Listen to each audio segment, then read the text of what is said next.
Hi, I'm Kim Gatling, a board member with United Way of Greater Greensboro. Hi, I'm Brian Pierce, United Way board member and chair of strategic planning.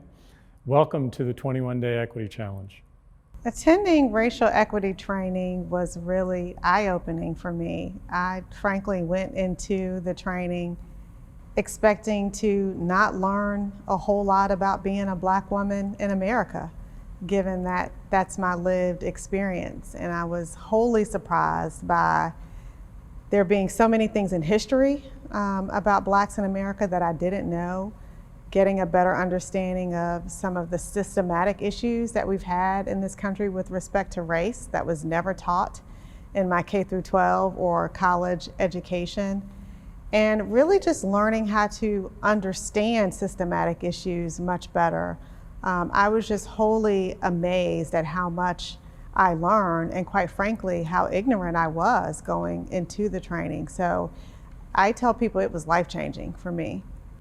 Yeah, I wholeheartedly agree. I think that I'm not sure I had a whole lot of expectation, much as you described going in. I saw it as something that was routine that I was asked to do, and call it reluctantly or non-reluctantly. It's something I felt like I needed to do, just because of the culture that we live in today, and some of the things that we're involved in.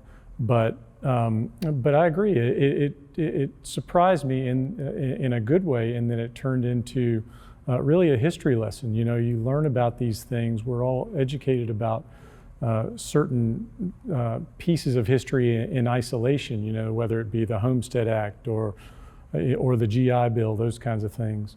But when you put the pieces together and connect the dots and see how systemic racism and how those policies have affected where we are today, some good, some not so good, it was really, really an eye-opener.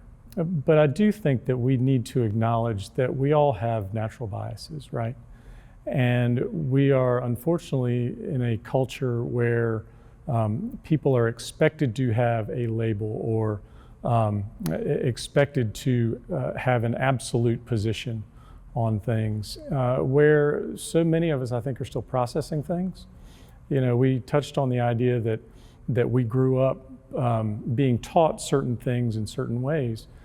And I think we're in a process of trying to digest those things now. And I think that it starts with conversations like this. But at the end of the day, we all need to show each other a little grace and understand that we all come from different backgrounds. We all were raised differently.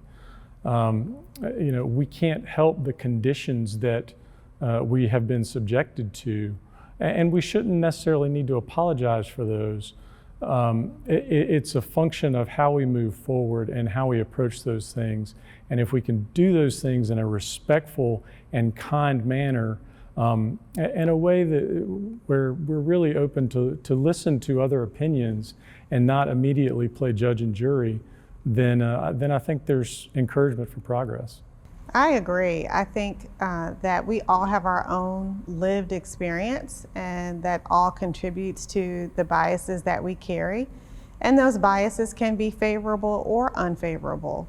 So it doesn't mean when we talk about bias that it's always necessarily negative. It could also be unduly positive with respect to those unconscious thoughts that we have about people who are different from us.